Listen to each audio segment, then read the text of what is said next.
Hi everyone, welcome to my session this Saturday. It's a lovely rainy day today. Temperature outside is actually pretty nice and cool. I'd actually like to go to a nearest shop and sit down and have a nice teh tarik, enjoy my nice hot drink in a nice restaurant. But no, we can't do that because at the moment we're undergoing our third lockdown, and most of our F&B outlets or restaurants, mamaks, everything is closed. And we Malaysians, whoever is a Malaysian, we all know that we are all foodies and we love our food. And with this lockdown, it's to tahan. I'm missing all my restaurants. I'm missing my favorite outlets. So I decided today's talk is going to be on COVID-19 and its effects on the F&B industry. Hang on, let me just invite Mr. Darrel here. Hi, Darrel. Hello, Thank you so hi. much for joining me. Welcome. So I've known Darrel for almost 20 years. Good God, seems like time has flown by. It makes me sound old, but we're actually very young. It's just that we've known each other since we were very young as well.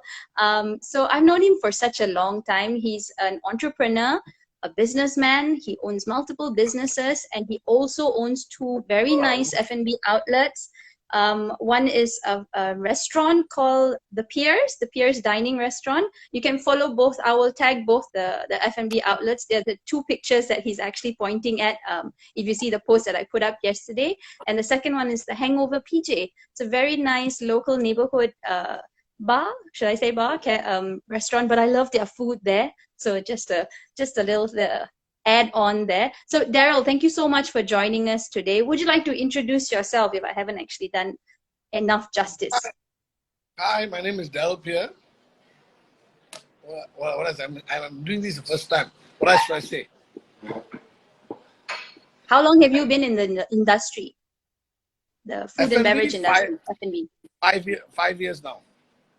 You've been in the industry for 5 years. So basically, since the start of the pandemic, you've already been in the industry. So it's not something that's new to you. You've already been in there from the beginning, and you've been going through whatever that's happened since the first lockdown, the second lockdown, and the third lockdown. So what has changed in the F&B industry since the pandemic started last year?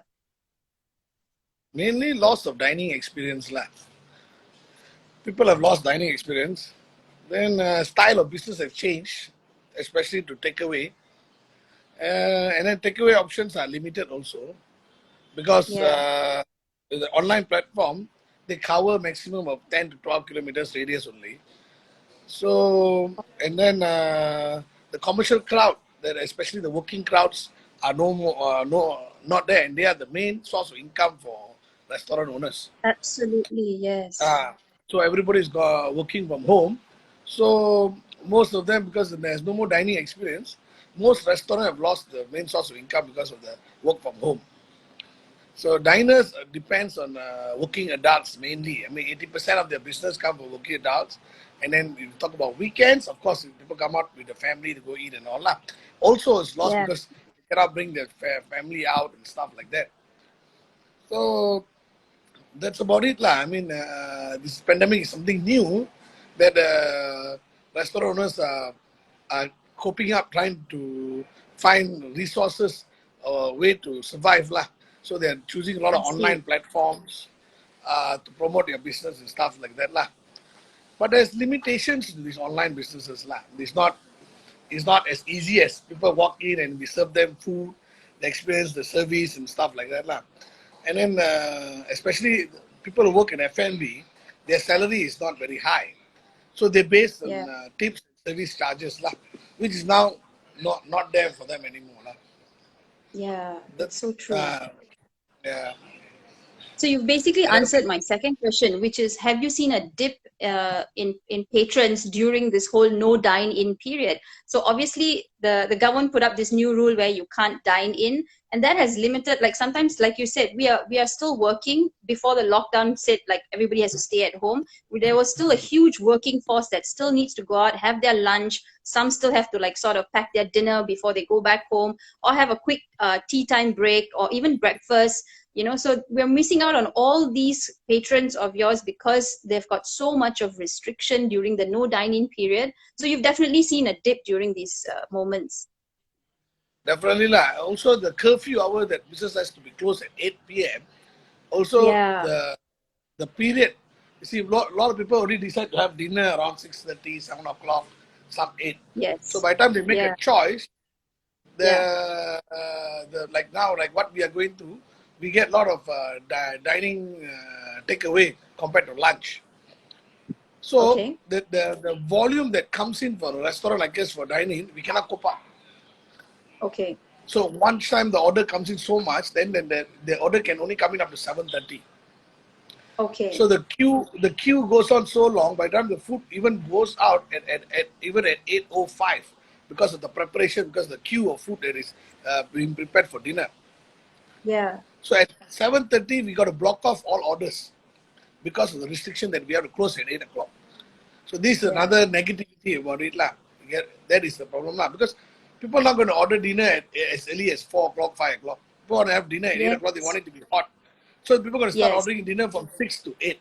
That 2 hours, okay, for us to prepare like dining like us, we do not pre-make. We make as the order comes in. So that Yes. 2 hours, if we are talking about 20 orders, is almost impossible to make, because we are Yes. not selling one type of food. We have a variety of food. Correct? Exactly.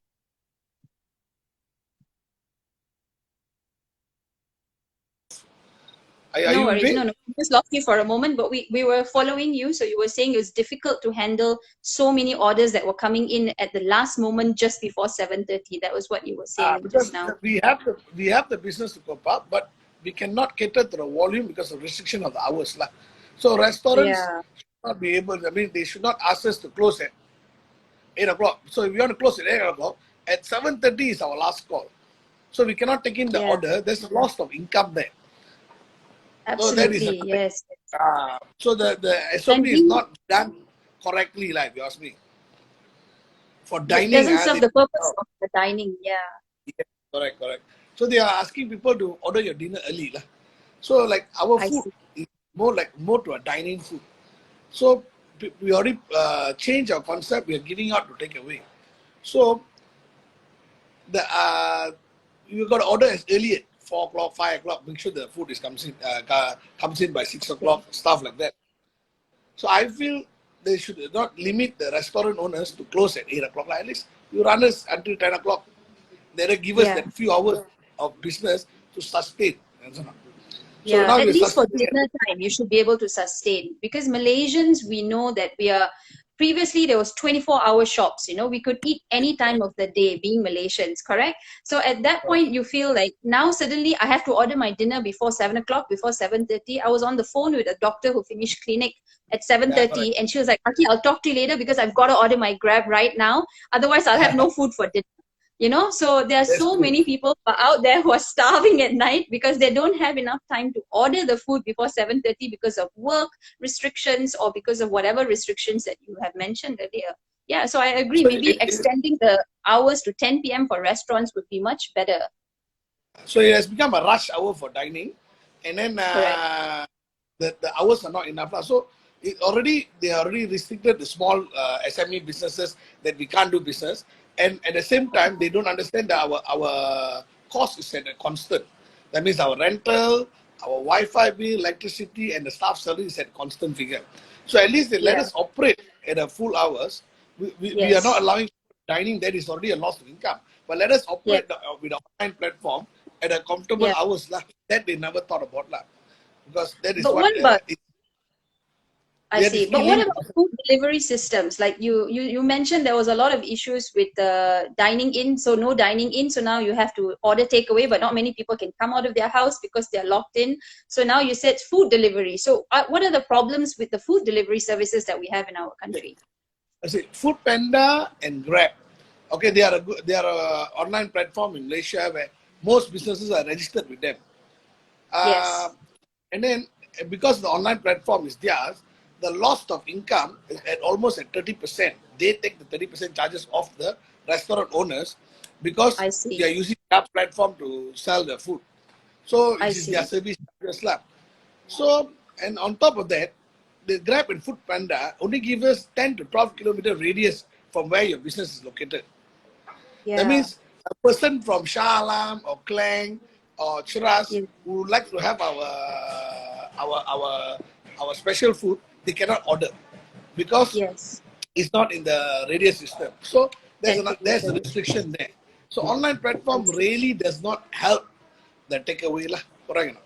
A 12 Okay. kilometer radius, how will a business survive for a month that you expect the 12 kilometer radius people only to come and eat in your restaurant? Yeah, So that I didn't know there doesn't was a make sense. limitation. I really didn't know there was a Ah, limitation.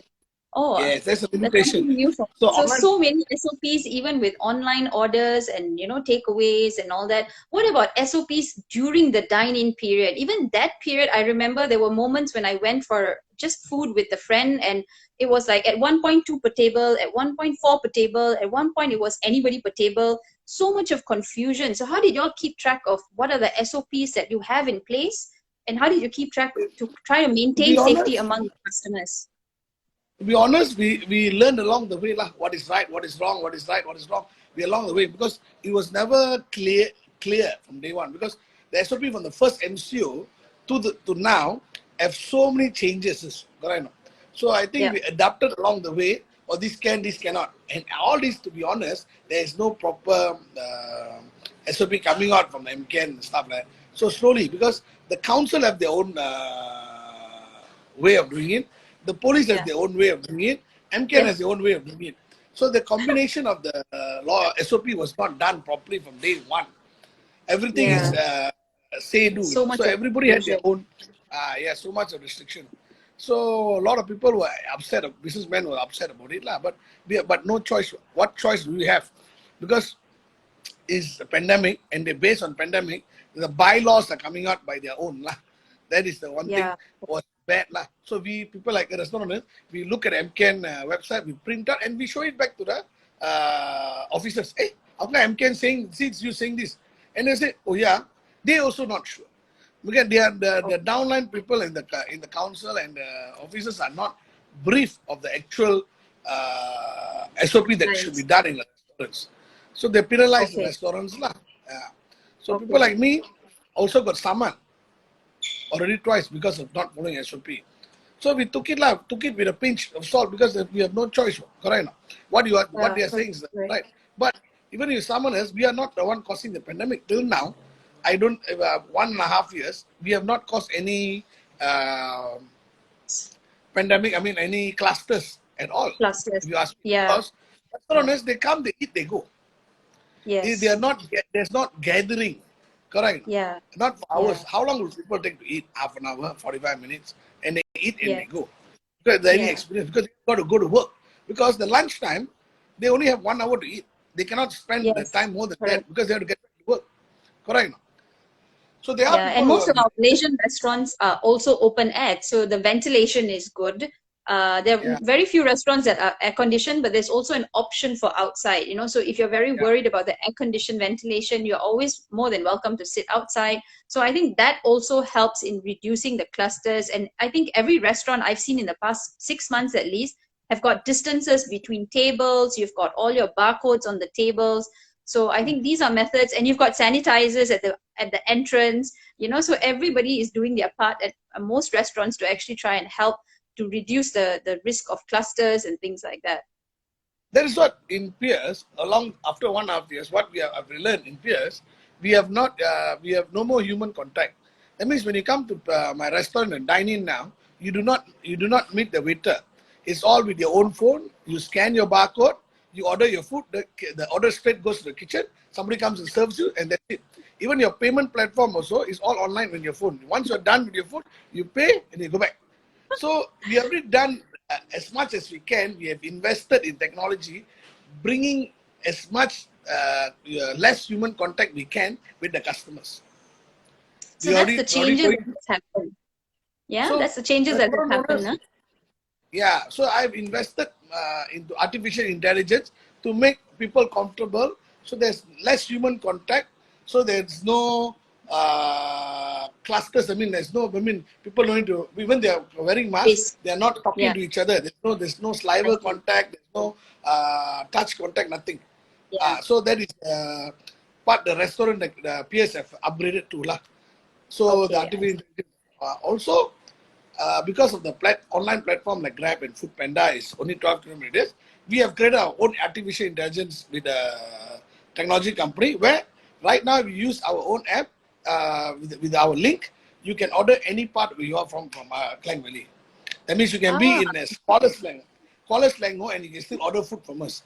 But it will take wow. the time duration is there. Lah. So we are expanding our business on online platform as much as we can. So Okay. to get more coverage of the takeaway lah. So we I are see. revolving through this pandemic how to cater to the public in a wider coverage. But it's not easy because now in this social media, not one person is doing it. Many people are doing it to survive. Yes. Like Yeah. restaurant owners are very badly affected because if the Grab and Food Panda has opened up their online platform to people who sell food from home, streets, everywhere, whereby people who sell from store, street and all, they got no rental overhead, they got no electricity Yes. overhead, they got no have, Yes. workers overhead. So the capitalization of their food is bigger, a better margin, and they can sell it at cheaper compared to a restaurant because a restaurant can never sell it at that price because our overhead Yeah. of a restaurant is high. We got a constant Absolutely. overhead of rental, salary. I mean the whole works lah. I mean talking about Yeah. uh, machine rental, everything. So restaurant has to sell a food at a certain margin to able to be afloat. I So see. since the pandemic, a lot of people have lost their job. Everybody started selling food from home at a cheaper price. So the options have gone wider in that 12-kilometer radius. They have those days when we had Hangover, we had they say 20 bars that were selling the food. Now they have 200 in 200-kilometer radius. So that the platform, the 12-kilometer radius funds of people that enjoy the 20-hour restaurant of food has gone to 200. So Yeah. that is killing the restaurants also. So there's Okay. pro and cons in these online platforms lah. Yeah. And the best part is So running from home selling, they are not taxable. Like us, we got to still pay our SST, pay our tax and everything. So yes. it is not balanced at the moment. That is the thing lah. The economy is not balanced. We have no choice because people got to do what they got to do to survive. We cannot blame Yeah. them. Yeah. So So but then So what would what your I feel tips is be to everybody out there who wants to support their favorite restaurant or their favorite waiter? You know, like we all have our favorite waiters in yeah, restaurants, or we all have our favorite outlets and all that. What are your tips like to all of us out there to support everybody that we know who's like in your case, like what can we do? To be honest, I have no answer for that. You know why? This pandemic is very new, even to me. I'm also sailing through the pandemic, learning along my way. What we can do, like what we do, we support local businesses lah. But for now, we can only support local business because there's nothing else. We can't go anywhere else to do it lah. So if you ask me, what people actually can't do much for restaurant owners. People who want to eat what they want to eat because it's more flavory, what your tongue needs for the day. Uh, Yeah. if you ask me what can be done is Order hope your the food. hope the hope people stay safe during this pandemic. That's about it lah. If you ask me what Yeah. people can do for others, I mean for restaurant owners, I think there's nothing much lah.